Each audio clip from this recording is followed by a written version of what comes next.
portanto, eu fico, pareço um vulcão. Tu dizes, olha, até lá calma que estás a ficar muito, muito alterada. Eu tenho umas fomes, entre aspas, súbitas. Está calor aqui, eu sou eu. Se tiver muitos sintomas, não quero ficar com eles, sinceramente. E pronto, agora estou nesta fase de ver o que é que acontece. Ouvir Ajuda é um podcast Médis sobre o tema da menopausa. Composto por chamadas de clientes Médis para a linha Médis e por uma análise médica ao principal assunto abordado em cada chamada. As clientes intervenientes concordaram em tornar públicas estas chamadas, com o intuito de ajudar mulheres que possam estar a passar pelos mesmos sintomas. O tema de hoje é descompensação emocional e psicológica. Estivemos à conversa com a Cristina, de 49 anos. Boa tarde, fala a enfermeira Inês da linha Médis, em que posso ajudar? Eu não sei mesmo explicar porque tão depressa eu estou a rir como, por exemplo, penso em qualquer coisa e desato a chorar e foi principalmente no meu primeiro ano, em 2022, isto também, mas também porque eu passei o ano de Covid, foi assim um bocadinho complicado, porque o meu pai faleceu no Covid, então foi assim uma mistura de emoções e foi um bocadinho complicado.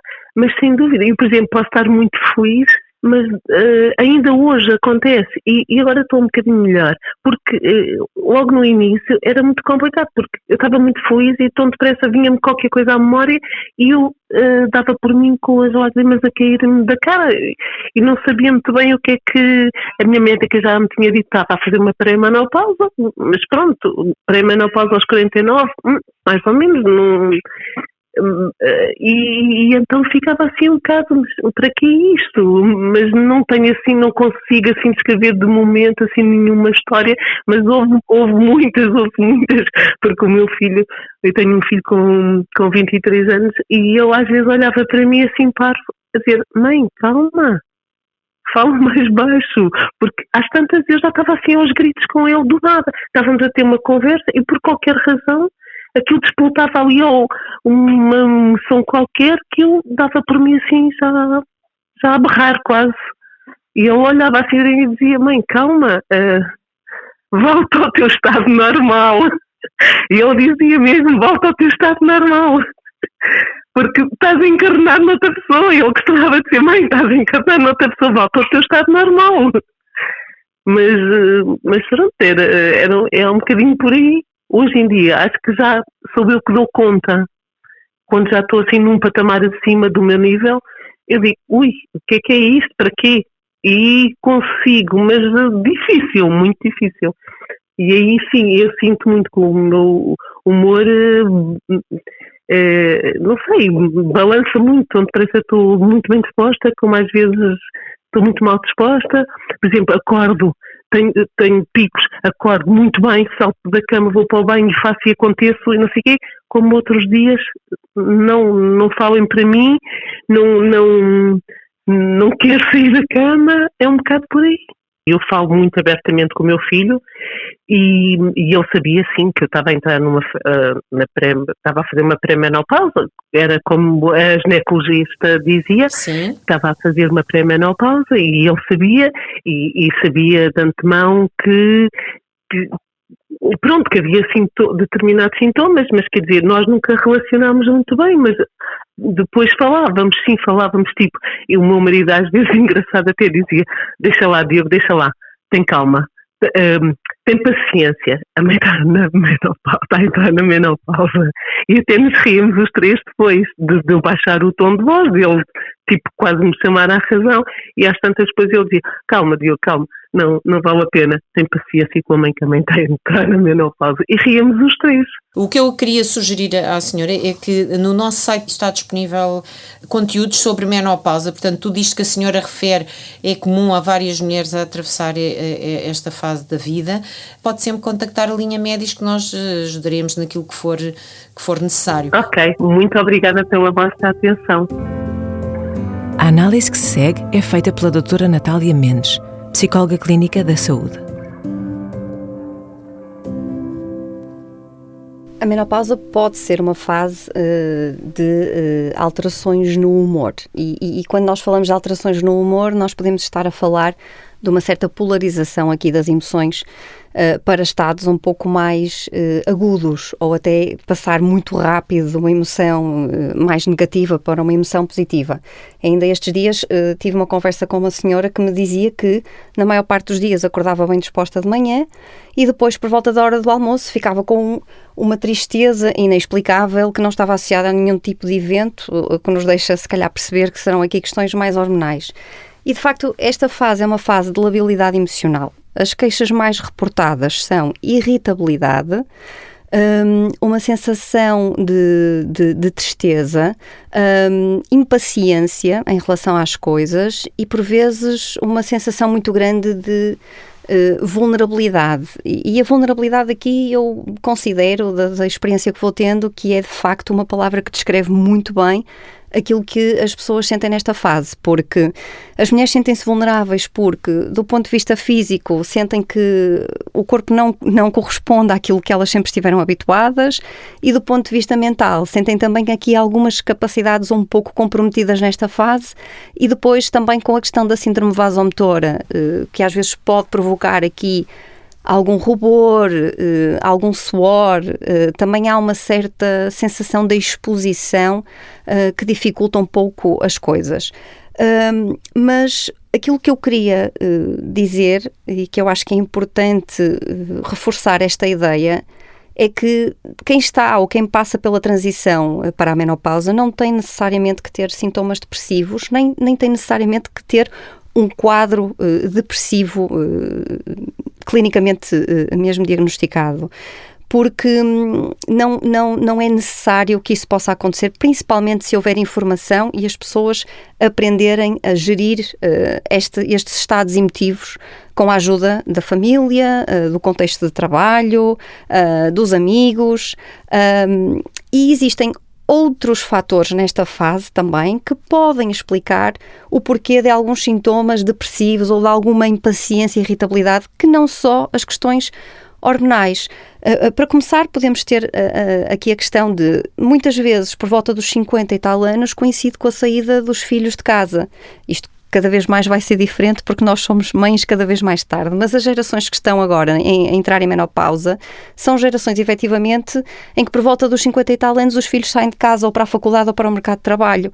E esta sensação de ninho vazio, que penso que já se ouviu falar muitas vezes, pode obrigar aqui a uma readequação dos papéis que podem provocar uma crise, não necessariamente no sentido patológico, mas uma necessidade de adaptação a uma nova realidade. E isso pode ser exigente, principalmente quando a mulher também sente que não está no topo das suas capacidades. Por outro lado, nós sabemos que o histórico de perturbação depressiva também pode ser um fator de risco para ter sintomas depressivos nesta fase. Atitudes negativas e percepções negativas sobre a menopausa vão contribuir também para poder ter aqui alguns sintomas depressivos ou sintomas de ansiedade. Há um estudo que diz que portanto, as mulheres que têm percepções e atitudes negativas em relação à menopausa passam por processos de transição muito mais sintomáticos, muito provavelmente porque estão muito mais atentas àquilo que se passa com elas, muito menos tolerantes ou com menos capacidade de aceitação daquilo que está a acontecer com elas e com o corpo delas. Há também um fator que pode promover aqui alguns sintomas depressivos, que tem a ver também com a severidade da síndrome vasomotora nesta fase. A relação com o corpo e com a autoimagem também, e um contexto de trabalho que não apoia a mulher, o estigma associado também à menopausa. Portanto, não serão só questões de alterações hormonais ou a menopausa especificamente em si que pode promover aqui que haja alguns sintomas depressivos. Posto isto, acho que é importante deixar ficar aqui algumas ideias sobre como gerir estes estados que por vezes se instalam. Eu acho que vamos fazer um paralelismo com a gravidez. Nós, durante a gravidez, aceitamos de bom grado desacelerar o nosso ritmo e até usamos expressões como eu agora tenho que andar devagar, eu agora tenho que ter mais cuidado com a alimentação. E, portanto, nós, num processo de gravidez, fazemos reajustes e readequações àquela condição em que estamos, que sabemos que nos ajudam, e a menopausa é muito idêntica nisto. A menopausa é uma fase da nossa vida, mais comprida, infelizmente, e que no fim não vai dar um filho, mas vai dar ausência de menstruação, que eu acho que qualquer uma de nós também se sente feliz em poder deixar de menstruar. Mas é uma fase que exige que nós adequemos o nosso estilo de vida, e quando nós o fazemos, nós conseguimos passar por processos muito menos turbulentos. E, portanto, adequar o estilo de vida é muito importante. Apoiar também na consciência de que estamos com alterações emocionais e começar a aprender estratégias como time out, sair da circunstância. Se estamos a meio de uma conversa que sentimos que de repente, se calhar, estamos a exacerbar um pouco o tom, ter a capacidade de dizer, olha, eu já percebi que se calhar não vale a pena dar continuidade a isto, portanto, está tudo bem, até logo. Conhecer os nossos limites, porquê? Porque, efetivamente, quando nós puxamos pelos nossos limites, nós desencadeamos reações emotivas muito mais intensas. Se nesta fase já nos estamos a sentir um pouco fora do controlo, será importante aqui nós percebermos efetivamente que se há situações que nós sabemos que são gatilhos para nós, nós vamos evitá-las o melhor que conseguirmos. E, por outro lado, também otimizar o sono. E o sono é aqui um grande desafio, porque efetivamente são muito mais questões do que apenas os suores noturnos que podem perturbar o sono na menopausa, e nós sabemos que a privação de sono vai ter um impacto aqui na regulação emocional também, e portanto é importante, quando estamos nesta fase, conseguirmos garantir que temos efetivamente noites de sono o melhor possível, com qualidade, para evitar que depois se promovam aqui outros fatores agravantes de alguma labilidade emocional. E também, muito importante, é contextualizar a família para que ela também nos possa dar o devido desconto, porque efetivamente o que a senhora também estava a dizer é que a família aqui dá o devido desconto, diz, ai, deixa lá, a mãe está na menopausa, e portanto, quando isto não é feito num tom depreciativo e é num tom em que efetivamente se pretende ajudar a pessoa, pode ser uma grande bengala para se poder promover aqui melhoria das relações familiares e interpessoais em casa. Falando um pouco da minha experiência, aquilo que eu gostava de dizer é que muitas vezes as pessoas ou as mulheres só precisam efetivamente que as ouçam, que as compreendam, que validem as suas queixas. Eu tive já casos em que o acompanhamento, digamos assim, psicológico cingiu-se a 2 consultas. Uma em que a mulher vem apresentar as suas queixas, nós fazemos aqui alguma literacia em saúde, ajudamos com algumas técnicas a conseguir melhorar, e há até uma relativização dos sintomas, e depois a segunda consulta normalmente já é para dizer, eu aprendi a relativizar, eu agora não dou a importância que dava às coisas, já percebi que vou ter que ter calma, e portanto às vezes 1 ou 2 consultas são um remédio suficiente para dar aqui algum apoio nestas questões mais emotivas.